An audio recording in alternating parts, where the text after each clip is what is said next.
Hello there, kia ora, and welcome to this week's Omnibus edition. And it has been a full-on week, and I didn't get a chance to cover so much of it because Friday, whew. But the week could be summed up really simply as a really bad one for ACT. There was their really high-profile Food for Schools campaign promise being delivered, which saw some of the most disgusting offensive foods out there. And when I say offensive, I mean I might not necessarily like what was being fed, but to put things like ham into halal foods, that's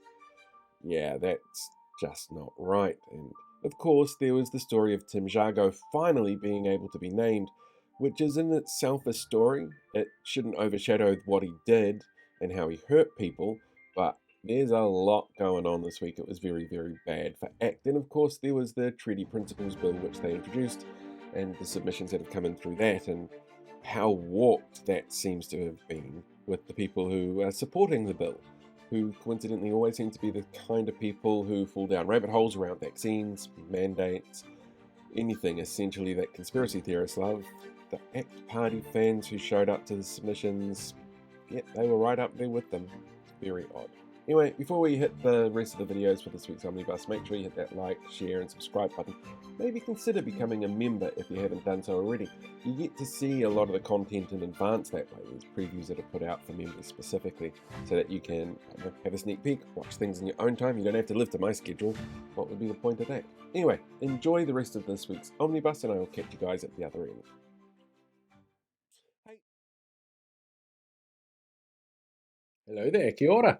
Monday was a fascinating day for watching politics. The Treaty Principle Bill's Select Committee public speaker submission process happened, and like how both Aldous Huxley and C.S. Lewis died the day that JFK was assassinated, overshadowing their deaths forever, well, the submission hearings pretty much overshadowed everything else that happened this day. The government, for example, actually made a fairly common sense announcement about a new digital nomad visa currently found in other parts of the world, which won't fix tourism or supercharge growth like they want the public to believe, but it's not a bad addition. It's not going to hurt things or make things worse. Or a report from four economists from across the political spectrum who had criticised the Prime Minister's State of the Nation speech plan for fixing the economy that he tanked. But these were overshadowed by the Select Committee submissions. Now, it is impossible to get a fair idea of the views of the public based on the oral submitters, since the Justice Select Committee felt that they wouldn't be able to hear them all, leading to a hand-picked selection from across the political spectrum.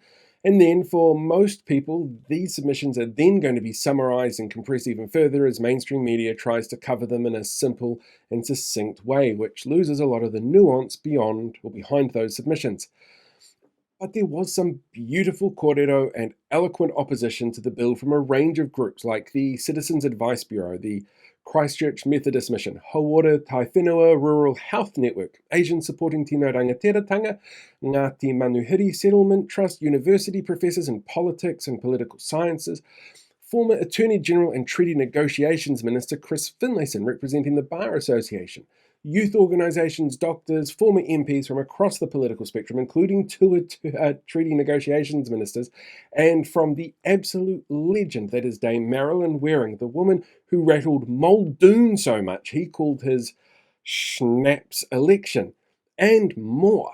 They pointed out every argument against the bill that you've heard a million times before, and a heap you may not have, and each of those arguments are incredibly valid today, as they have been throughout the entire stupid mess of a situation. And there were some people who supported this damn thing, like the dude who runs Curia, who set up the Taxpayers Union, that organisation that has spent years undermining the legitimate work done by governments, that it was the only way to achieve public legitimate interpretations on the treaty is to have them set by Parliament, after people apparently have spent the last 5 to 10 years getting anxious for some reason about the principles of the treaty and what government does. I can't work out what happened in that time frame for these changes to occur.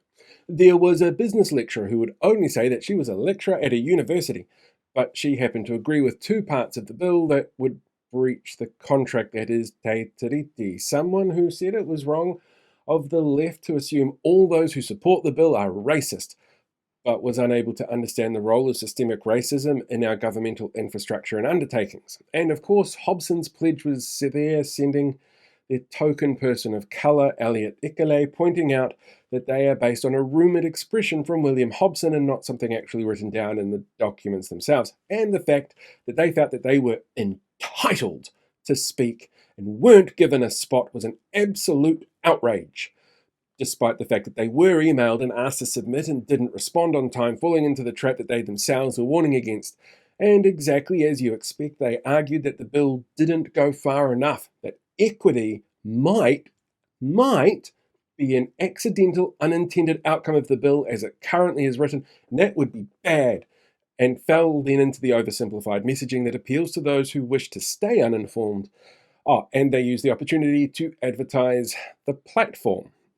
The woman tasked with remaking our education system, who wants to bring back cursive and ancient European poetry like Beowulf to our school system, well, she claimed that we needed this bill to stop being a third world tribal village that can't even make things like art and music properly, which are all part of a liberal democracy, and that Māori should be happy that colonisation happened. In fact, there was a lot of, why aren't Māori more grateful? They're turning the country woke by not accepting that we saved them. Generally speaking, these comments and those who supported the bill fell into a very specific demographic. They were generally older and more Pākehā than the average demographic breakdown of the country from the last census results.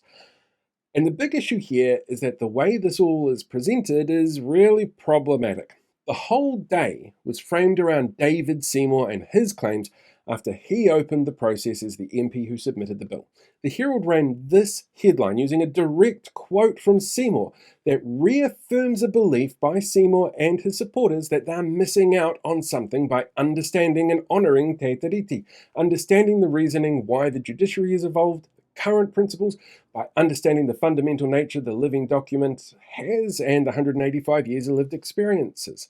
It is a disservice to the public to frame this day of submissions as purely being around Seymour's perspective, since this is a democratic process. This is the democratic process for allowing people to have their say and be heard, which has been so driven and fractious that it resulted in a systemic breakdown in those democratic systems that we're all meant to have our voices heard. That just wasn't possible here, which means that Seymour has already broken democracy with this process. And maybe we should also be asking how robust our democratic systems are if they can be broken down like this, a real-world DDoS attack.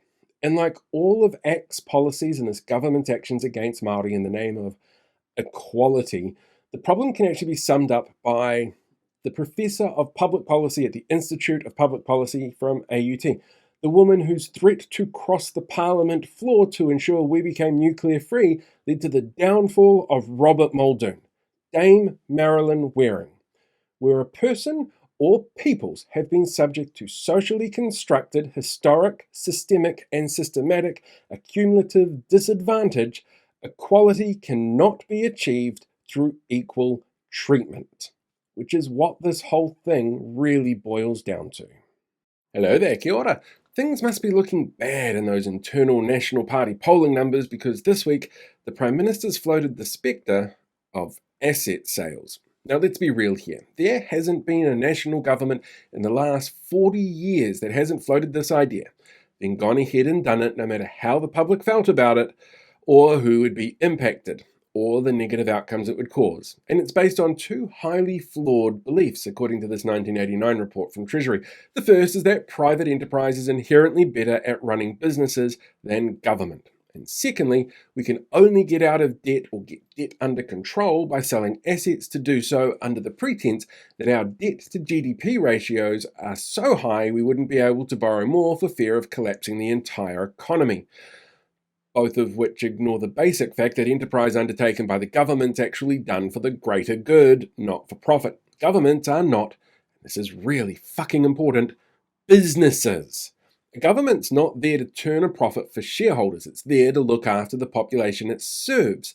It doesn't matter whether or not it's a health sector or, quantity valuations of some sort. It's there to serve the public in some way. And sure, it can't do that if debt to GDP ratio is wildly out of control. But, as was the case even after borrowing the money that helped keep the country afloat, as well as a number of businesses and people alive during the height of the COVID pandemic, and even after that increase in borrowing from Nicola Willis last year during the budget at a higher amount than 5 out of 6 of Grant Robinson's budgets, our debt to GDP ratio is ridiculously small, and it's played up to scare the kind of idiots who believe the stereotype that National is good at business, so must be good at running the economy. We don't have a health sector, for example, to make money. We have a health sector to look after people when they need it. A poorly run health sector focusing on profits cuts costs, and that causes issues with access to healthcare services. It might be access to emergency rooms, it might be hospitals with poison black mold in the walls. I wonder who was in charge of Auckland DHBs when that happened, and if we're going to revisit it later in some kind of callback. Anyway, the trick here is to look out for the kind of language that the government wants to use to soften the public up, and they have a really specific turn of phrase that we have heard a shit ton from the chaotic caucus gremlins this term. Are we getting good value for money? Oh look, there's Simeon Brown saying it yesterday about state-owned enterprises, of which he's now the minister in charge of. Now, the timing of this actually isn't that much of a shock on Friday. While everyone else was at Ratana Pa, David Seymour got up and gave his State of the Delusion speech to party faithful, using phrases like woke mind virus, a term popularized by Mr. We did not see a Roman salute just then, did we? Seymour used it to vilify academics and the people who felt forced to leave the country in record numbers because this government has treated the place like Lester Levy did to Middlemore Hospital. See, callback. Oh, and just how have asset sales gone in the past? Well, if history is to be repeated, then it will actually fit the dynamic of messaging this government is really good at. Credit when there shouldn't be any and ignore any inconvenient truths from their actions. When John Key sold off 49% of state power companies in 2013 and 2014, he estimated that they would raise $10 billion in revenue. Treasury said the official target was actually closer to $5 to $7 billion. They made $4.7 billion. In the first year after sales, it was estimated to have lost the country $3 billion in dividend payouts. Between 2020 and 2022, those sold power company shares saw a 60% increase in profitability. But last year, we saw several warnings from those gentailers about a lack of power supply caused by a lack of investment in production infrastructure. That comes from private enterprises apparently being better at running businesses than governments. And governments have a bad habit of playing spin doctor with asset sales. Ask yourself, is it an asset sale or a share float? Which was a question asked a number of times throughout 2014 and 2015. But why now?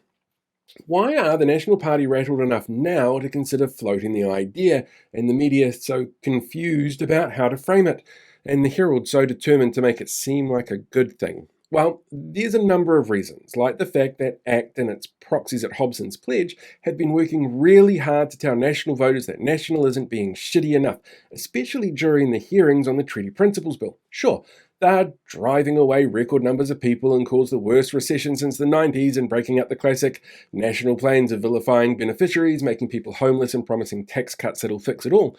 But according to Hobson's Pledge, they're not worthy of your vote because they won't support Mr. 8%'s demands for a referendum on the Treaty Principles Bill, and occasionally do things that aren't totally anti-Māori. They're being attacked by proxies that they'd aligned themselves with in the past, like the Taxpayers Union or NZCPR, who now constantly criticise and complain about the actions of the National Party.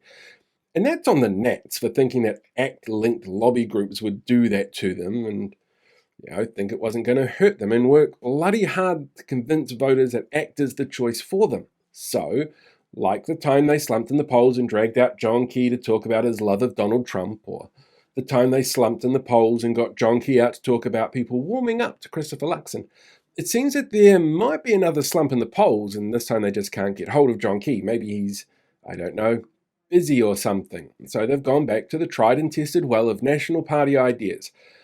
Only their most indoctrinated fans will think are original, beneficial, or positive. Hello there, kia ora. What a train wreck start of the year for the coalition of sure there's a word we can use, it's bound to pop up sometime later. It's amazing to see one coalition of government parties being so chaotic. Oh, that's a good word, let's call it that. It's what Aotearoa voted for, though, so I'm sure that they don't have any issues with all of the things. Now, I say the start of the year because Parliament officially returned to work this week. As always, the year starts off with the Prime Minister's statement, where he claimed the country's been in recession for 3 years, blaming Labour for the current economic outlook. Only Treasury rebuked him and pointed out that the recession actually started midway through 2024, which means Mr. CEO was the man who drove us off the edge of the cliff. Put the country back on track. But Nicola Willis stands by his comments because of the recession vibes, apparently. Sounds like a great way for the Minister of Finance to make decisions. And their amazing economic growth plan to supercharge the economy, that's not being too well received either. So far, they've said that they want more tourists from China, more concerts at Eden Park, and a new digital nomad visa. None of which are magical economy-boosting party tricks to the levels that the government would like us to believe, and all three of them in some way are reliant on people coming to the country. Where this week 3 government ministers, including our Foreign Affairs Minister, who's the Deputy Prime Minister, and our Trade Minister, have made comments about foreigners coming to the country, apparently being really xenophobic when they did it. Oh, and anti-Mexican phrases right out of the playbook of one Donald J. Trump. And when it comes to people coming here to work, it was also revealed that Erica Stanford, the immigration minister, had steamrolled decisions about RSE work laws that, well, she pushed through without consulting the Pacific Island countries it's going to impact the most, and has been forced to apologize to them, which is also not going to help that speed run on the economy to get out of the recession they caused. But the new speed limit changes, those ones reversing Labour's blanket speed drops, will also apparently make us more productive. And only a couple of those words are accurate from that last sentence. You see, decreased travel times on new roads work out to be about, on average, 0.28 seconds per kilometre. But the increased risk of death on impact, that's always been exponential. The speed limit drops were done by Waka Kotahi in conjunction with local groups, community feedback, with cooperation from local authorities and expert advice on safety and harm reduction. And they were never blanket. They were incredibly targeted. But when you run a campaign on slogans and dog whistles, you don't need subtlety or details. And they still called this happening breaking news, almost 2 years after they announced it's what they would do if they got elected. I don't think they understand how breaking news works. But hey, they said they'd do it, and they did. It's how national works, according to the Prime Minister, who put out this social media update on Thursday morning. That's why there's still first home buyer grants, and the Dunedin Hospital is going ahead as planned, and the app tax is still in place. Just like how they said they'd deliver 230,000 nutritious and delicious meals to school kids, just like, what is that? Oh, okay, I'm being told it's the new school lunches being rolled out, and these are what Seymour is calling human food. I'm sure food being made by a company so renowned for the quality of their product that a Holocaust survivor literally once said that the Nazis, the ones in Germany, not the ones currently running the US who use the same phrase as David Seymour's been copying, fed her better. Oh, speaking of Seymour and copying, it turns out research done into the societal impacts of Seymour's Treaty Principles Bill opening statement show that ACT supporters promoting his bill and stance are now using the exact same language as white supremacists on social media. And it's spilling over to mainstream media comments on anything Māori. According to word usage quantitative data measurements done by former Disinformation Project researcher Dr. Sinjana Hatotawa. Now, it's a shame that these groups don't get funding anymore, where he was working at the Disinformation Project, just like Bernardo's and their 0800 WhatsApp line for children and their mental health when they require help, which came out and said that funding cuts mean that they're going to have to shut that down. And in August last year, Karen Chauer, the Minister for Children, said it was an operational matter and she couldn't intervene until she did on Thursday because it looks really bad to cut funding so ruthlessly you take away tools there to help stop kids from self-harming. So when it comes to ways to start the year, this coalition is keeping informed. not a good form, but the form expected from a three-headed taniwha under pressure because the results of their policies and actions have seen unpopular policies leading to a historically unpopular government for this point in the election cycle, led by a historically disliked, entitled and sorted Prime Minister, watching as they drive tens of thousands of New Zealanders away for a better life elsewhere. And it's still only the first week of Parliament for 2025.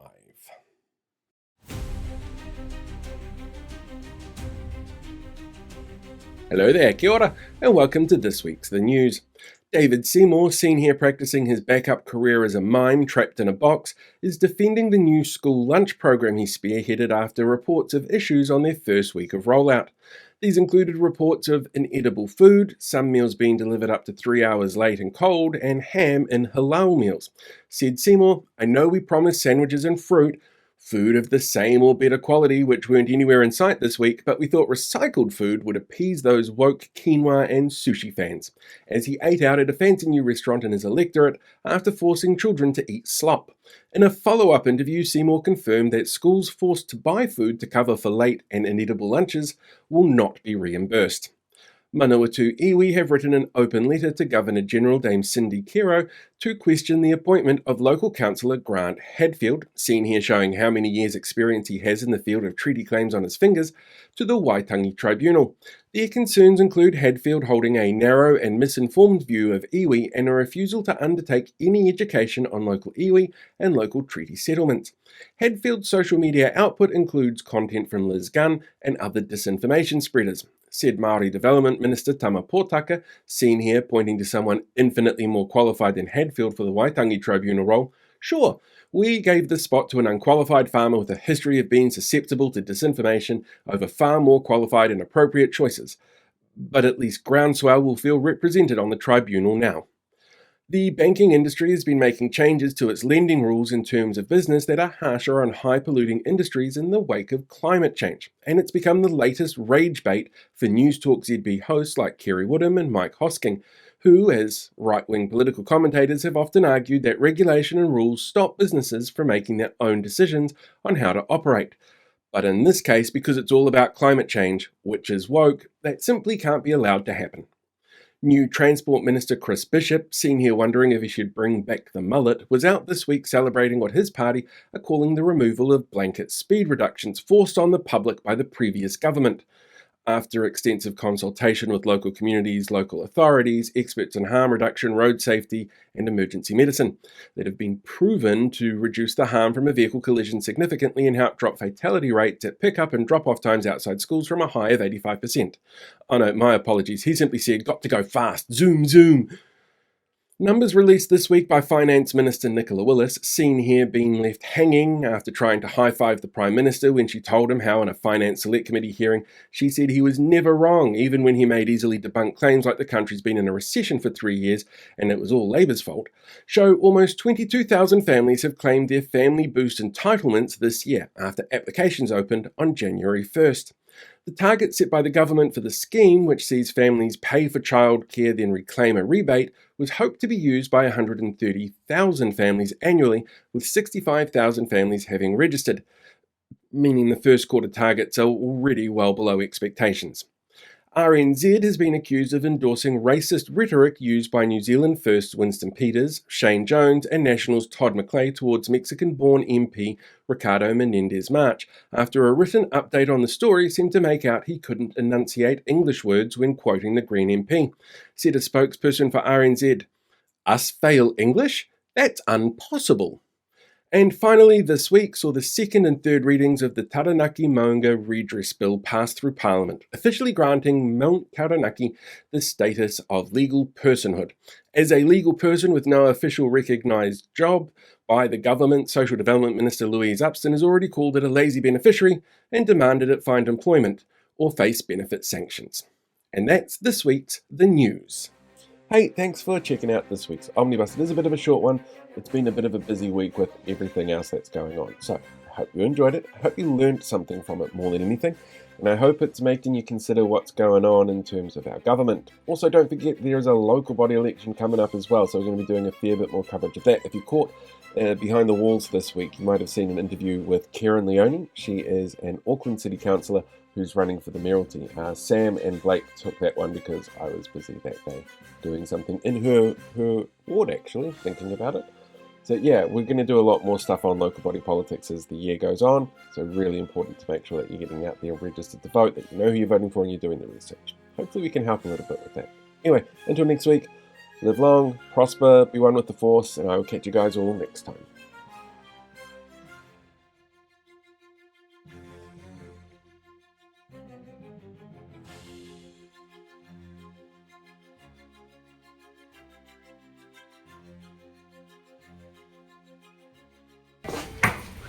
Is it secret? Is it safe?